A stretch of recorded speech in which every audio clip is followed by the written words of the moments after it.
મારું નામ જ્યોતિબેન સાહેબ. એ તો 12 વાગે ઉઠી અને ચા પીવા ગયો અને કોઈનો ફોન આવ્યો તો ઉઠી અને બહાર ગયો કે મમ્મી હું આવું છું કે એમ કરીને ગયો. અને પછી 1 વાગે મેં એને ફોન કર્યો. મેં કહ્યું બેટા ઘરે આવ તો કે મમ્મી હું ચા પીને આવું છું કે.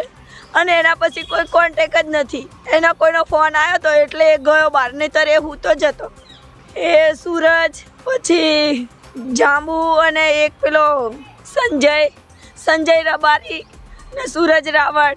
આ સૂરજના ઘરે જ મારો છોકરો બેસતો ઉઠતો હતો. છેલ્લા 1.5 મહિનાથી એના ઘરે જ બેસે છે. એની માના સામે નશા કરે ને બધું કરે. એની મા એવું બધું ચલાવતી હતી. હું મારા છોકરાને 2-4 વખત લઈને આવી કે બેટા આવી જા. એ બૈરી કશું કહેતી નથી. એ બધાના છોકરાઓને ત્યાં બેસાડતી હતી ને આવું કરતી હતી. એના ઘરમાં શું અદાવત થઈ. કાલે પરમ દિવસે એનો બર્થડે હતો ત્યારે મારો છોકરો ત્યાં જ હતો. એના ઘરે સવારે 4 વાગે ઘરે આવ્યો છે. અને એના ઘરે શું અદાવત થઈ કે બબાલ થઈ એ મને કોઈ જ ખબર નથી. સૂરજના ઘરે એ સૂરજ બધાને કરાવડાવે.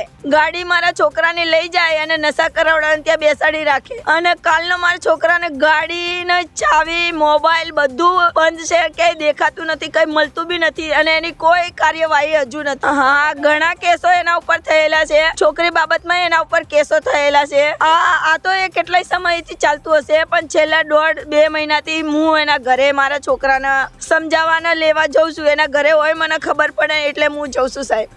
500,000 રૂપિયાની મારા છોકરાને કોઈ કમી. મારે એકનો એક દીકરો છે સાહેબ.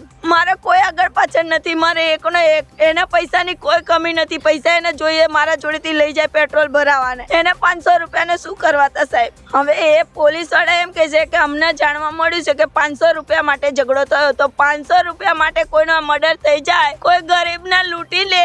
રૂપિયા વાળાને તો બધા છોડાવે, ગરીબોને કોણ પાછળ આવે સાહેબ? મારા છોકરાને ન્યાય દેરાવો. આરોપીઓને હાજર કરો. મારા છોકરાનું નામ જિગ્નેશ મેરુભાઈ પરમાર. પોલીસ વાળા સાહેબ એમ કહે છે કે તમે બોડી લઈ જાઓ ને એની વિધિ પતાવી દો. પણ મને તો હું એટલું જ કહેવા માંગુ છું કે આરોપીઓને હાજર કરો, પછી મારા છોકરાની બોડી હું લઈ જઈશ.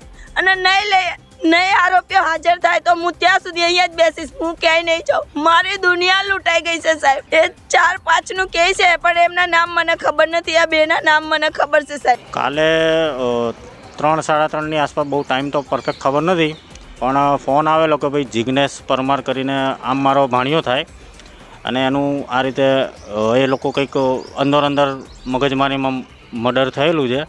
અને એ બાબતનો કાલનું પોલીસની તપાસ ચાલુ છે. અને પોલીસનું કહેવાનું એવું છે કે અમે શોધખોળ કરી રહ્યા છીએ પણ હજુ સુધી હાથમાં આવ્યા નથી. અને એ બાબતે એમના જે મધર છે એ અત્યારે બોડી જે છે છોકરાની સ્વીકારવાની ના પાડે છે. કેમ કે પહેલાં આરોપીને હાજર કરો. જોકે 24 કલાક થવા આવ્યા છે, એમાં 1 કલાક બાકી હશે. પણ પોલીસ છે તો પોલીસ ધારે તો પકડી શકે છે, જલ્દી પકડે છે કે મોડા પકડી છે. પણ હવે પોલીસની કાર્યવાહી પર છે કે ભાઈ ક્યારે પકડશે એમ. હત્યાનું કારણ પોલીસના ચોપડા મુજબ એવું કહેવામાં આવે છે કે ભાઈ 500 રૂપિયાની લેતી દેતીમાં આ બધું થયું છે. હવે હકીકત શું છે બહુ કંઈ ખ્યાલ નથી આવ્યો. હા, હોઈ શકે. એ શંકા તો પોલીસના કહેવા મુજબ એવું છે કે 2 કે 3 આરોપી છે. હવે પ્રોપર નામ મને તો બહુ ખ્યાલ નથી. પોલીસના માહિતી પ્રમાણે છે બધું. હા, પોલીસ સાહેબનું કહેવાનું એવું છે, પીઆઈ સાહેબનું કે અમે તપાસ કરી રહ્યા છીએ, શોધખોળ ચાલુ છે. આ રીતની વાત છે. તપાસ ચાલુ છે. એવું અમે જલ્દી ગોતીશું, અમે પ્રયાસ કરી રહ્યા છીએ. અમારી ટીમ કામે લાગેલી છે એવું બધું વાત કરે છે પોલીસ. પ્રયાસ કરી રહી છે.